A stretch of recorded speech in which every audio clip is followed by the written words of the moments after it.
अक्षय कुमार है, उसके गले में देखने के लॉकेट लटका रहता, वो क्रॉस लटका के चलता है हिंदू, लेकिन वो क्रॉस लॉकेट पहनता है, मतलब क्रिश्चियनों का प्रचारक है कि नहीं अक्षय कुमार? हिंदुओं के दिलों में राज करता है। ओम की लॉकेट क्यों नहीं पहन सकता? क्रॉस उसके गले में देखना, हमेशा क्या पहनता है वो, चेक कर लेना, क्रॉस पहनता है कि नहीं? क्रॉस मतलब क्रिश्चियनों का पक्षधर। पूछो कि जब तू अक्षय कुमार हिंदुओं का बड़ा हितैषी बनता है तो क्रॉस काहे लटका के घूमता है? मतलब इस देश में हाथी के दांत दिखाने के कुछ और है, पैसा हिंदुओं का जा रहा है और प्रचार क्रिश्चियनों का हो रहा। यहीं से धर्मांतरण होता है। हिंदुओं के गांव क्रिश्चियन बन गए, तुम्हें पता ही नहीं चला क्या हो गया। जब आज का लड़का देखेगा कि यार अक्षय कुमार जब क्रॉस पहनता है तो आज का लड़का भी पहनने लग जाएगा, वो भी क्रिश्चियन बन जाएगा। सवाल पूछो अक्षय कुमार से कि ओम क्यों नहीं पहन सकता भाई, तू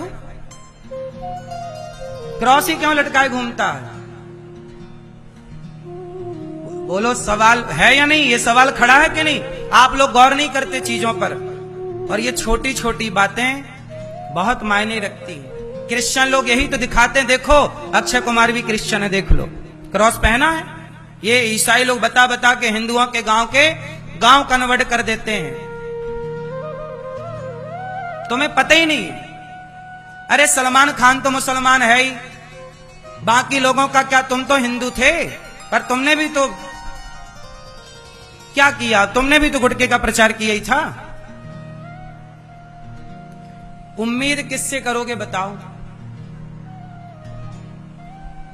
इतनी गलत गलत मूवियां सनातन धर्म के खिलाफ बनती हैं बॉलीवुड में, कौन बोलने वाला है? कोई सवाल भी नहीं पूछ सकता। ज्यादा सवाल पूछोगे तो आपको उठवा लिया जाएगा।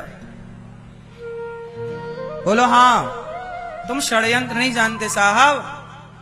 इस देश का षड्यंत्र कितना गहरा चल रहा है। ऐसे ही नहीं सोचिए, हम कहते रहे भारत हमारा, भारत हमारा, और इसी देश में हमारे भारत में गांव के गांव हिंदुओं के क्रिश्चियन बन गए। जहां मंदिर होते थे वहां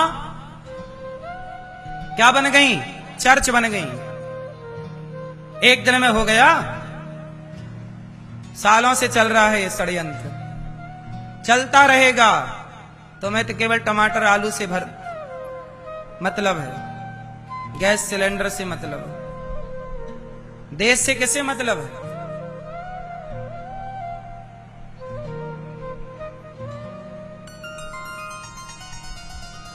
बड़े बड़े सुपर डुपर स्टार प्रचार किसका करते हैं? जंगली रमी का, जुए का, गुटके का, शराब का, अंडा, संडे हो या मंडे कभी ना खाओ अंडे। ये कौन प्रचार कर रहा है? बॉलीवुड ना कर रहा है? बोलो। बड़े बड़े क्रिकेटर क्या कर रहे हैं? जुए का प्रचार कर रहे हैं। बोलो हाँ। तुम्हारे बेटा क्या बन रहा? जुआड़ी बन रहा है, शराबी बन रहा, गुटखा खा रहा। कौन बना रहा? साधु गुटखा खाना सिखा रहा है कि ये बॉलीवुड सिखा रहा है? बोलो। पर समझाए कौन, कहे कौन? ये सब कहने की हिम्मत है किसके पास? कहे तो बुरा कौन बने? बुराई मोल लेना कोई नहीं चाहता, लेकिन क्या करें, हम तो भारत की रोटियां खाते हैं, सनातनी की रोटी खाते हैं, तो सनातन का ही ना गुणगान गाएंगे। हम तो क्रिश्चियन क्रॉस लगा के नहीं घूम सकते ना, हम तो क्रिश्चियन नहीं बन सकते ना। आप लोग जनता है, आप लोग जो मन में आता है बोल देते हैं। कोई साधु अपनी बेटी के साथ बैठ जाए तो आप गलत कह दोगे कि देखो बाबा कितना गलत है, बैठा लड़की के साथ। आप ये बिल्कुल जानने की कोशिश नहीं करेंगे कि वो लड़की उनकी कौन है, बहन है कि बेटी है। बस आपको बोलना है। क्यों? क्योंकि बोलने का लाइसेंस है। खूब बोलिए। अयोध्या की प्रजा के पास भी तब लाइसेंस था बोलने का, आप लोगों के पास भी। इसलिए आजकल लोग खाए बिना रहते हैं पर बोले बिना नहीं रहते। जो मन में आता है लोग वो बोलते हैं। किस किस के मुंह लगे, किस किस को सफाई दें। इसलिए भैया जो तुम्हारे मन आए बोलो। क्या करें बताओ? आज के जमाने में बताओ, साधु संतों को समाज में गलत बोला जाता है कि नहीं? अब बताओ, क्या साधु संत गलत हैं? अरे जो गलत है वो जेल है, जो गलत है उन्हें दंड मिलना चाहिए, इसमें क्या है? पर गलत जो है उन्हें दंड मिलना चाहिए, सबको दंड नहीं मिलना चाहिए, सबको गलत नहीं कहना चाहिए। जो गलत है उन्हें गलत कहना चाहिए, नाम लेके गलत कहना चाहिए कि फलाने फलाने गलत है। अब आप कह दोगे सारे साधु, तो सारे साधु कैसे गलत हो जाएंगे? सारे लोग कैसे गलत हो जाएंगे? हर युग में अच्छे और बुरे लोग रहे हैं। रावण भी सीता मां को चुराने आया था तो साधु बनकर ही आया था। साधु बनकर के कोई गलत काम कर ले तो साधु समाज बदनाम होता है। पर आप ये जानने की कोशिश नहीं करते कि कोई मुसलमान भी तो तिलक लगाकर, दाढ़ी बढ़ा करके गलत काम कर सकता है साधु संतों को बदनाम करने के लिए। क्या ऐसा नहीं होता? कितने मुसलमान ऐसे हैं जो साधु बन करके मांस खाते हैं ताकि आप हिंदुओं की आस्था को ठेस लगे कि देखो जी बाबा मांस खाता। आपको तो ये लगेगा ना कि हमारा साधु मांस खा रहा है, आपकी तो श्रद्धा तो, लेकिन आप ये नहीं समझते कि ये षड्यंत्र भी तो है। रावण भी सीता मां को चुराने आया था तो साधु बनकर ही आया था। क्यों आया? रावण साधु बनकर क्यों आया? इंजीनियर बनकर आ जाता, डॉक्टर बनकर के आ जाता, एडवोकेट बनकर के आ जाता। साधु बनकर क्यों आया? क्योंकि साधुओं में समाज की ज्यादा श्रद्धा थी और साधु संतों के प्रति श्रद्धा समाप्त हो। रावण ने एक तीर से, मतलब एक बाण से दो निशाने साधे, एक निशाने में दो काम करना चाहा कि सीता भी चोरी हो जाए और बदनाम भी साधु हो। रावण ने क्या षड्यंत्र खेला कि बदनाम कौन होगा? जोर से, कि साधु ले गया। बदनाम कौन होगा?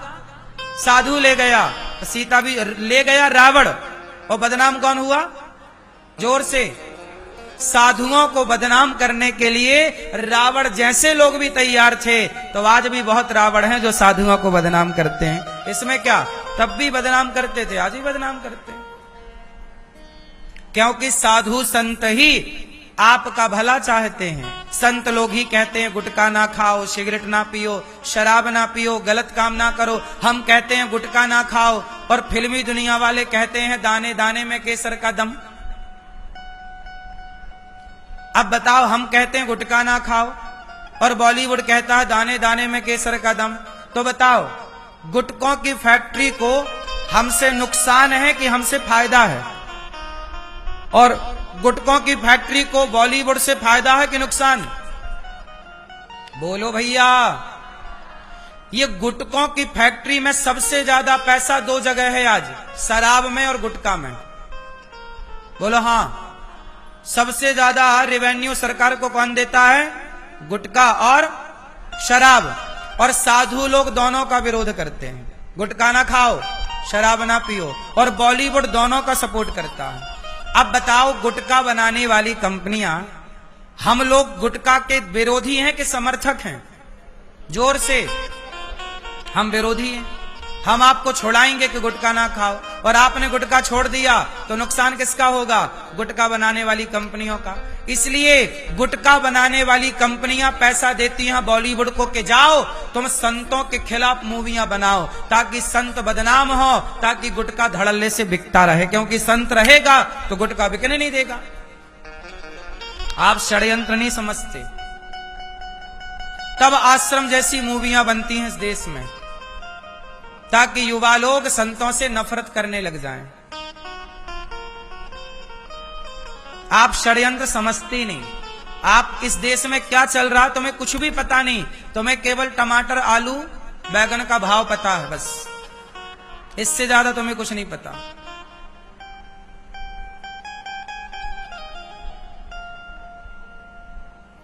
बोलो हाँ।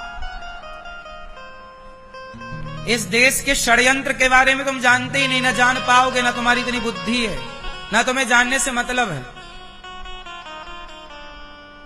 तुम्हें तो केवल अपनी दाल रोटी से मतलब है। इस देश से मतलब किसको है बताओ? इस देश से मतलब होता तो इस देश में भ्रष्टाचार क्यों होता? आप देश के ईमानदार नागरिक हैं तो भ्रष्टाचार क्यों हो रहा है? इसका मतलब है कि इस देश के बारे में कोई नहीं सोचता, सबको अपने बारे में सोचना है। कितना भी तुम भारत माता की जय बोल लो, लेकिन बताओ, सच बताना, इस देश के लोग अपने बारे में ज्यादा सोचते हैं कि देश के बारे में? यदि आप देश के बारे में सोचते तो भारत का हर व्यक्ति ईमानदार होता कि नहीं? बोलो। हर सरकारी विभाग भ्रष्ट है कि नहीं? कुछ परसेंट छोड़ दो जहां ईमानदार लोग भी, हम ये नहीं कहते कि ईमानदार लोग नहीं हैं, धरती पर ईमानदार लोग भी हैं, पर 1% ईमानदार हैं और 99% बेईमान हैं। बोलो हाँ। कौन है ये लोग? ये देश से प्यार करते हैं। देश से प्यार करता तो राष्ट्र से काहे बेईमानी करता, काहे भ्रष्टाचार करता? बोलो हाँ। इसका मतलब है कि आप लोगों को जानकारी कम है। अपनी जानकारियां बढ़ाओ और इस देश के षड्यंत्र को समझो। बॉलीवुड क्या है? बॉलीवुड जो भी काम करता है, अब देखो मैं नाम बताऊं, अक्षय कुमार है, उसके गले में देखने के लॉकेट लटका रहता, वो क्रॉस लटका के चलता है हिंदू, लेकिन वो क्रॉस लॉकेट पहनता है, मतलब क्रिश्चियनों का प्रचारक है कि नहीं अक्षय कुमार? हिंदुओं के दिलों में राज करता है। ओम की लॉकेट क्यों नहीं पहन सकता? क्रॉस उसके गले में देखना, हमेशा क्या पहनता है वो? चेक कर लेना, क्रॉस पहनता है कि नहीं? क्रॉस मतलब क्रिश्चियनों का पक्षधर। पूछो कि जब तू अक्षय कुमार हिंदुओं का बड़ा हितैषी बनता है तो क्रॉस काहे लटका के घूमता है? मतलब इस देश में हाथी के दांत दिखाने के कुछ और है। पैसा हिंदुओं का जा रहा है और प्रचार क्रिश्चियनों का हो रहा। यहीं से धर्मांतरण होता है। हिंदुओं के गांव क्रिश्चियन बन गए, तुम्हें पता ही नहीं चला क्या हो गया। जब आज का लड़का देखेगा कि यार अक्षय कुमार जब क्रॉस पहनता है तो आज का लड़का भी पहनने लग जाएगा, वो भी क्रिश्चियन बन जाएगा।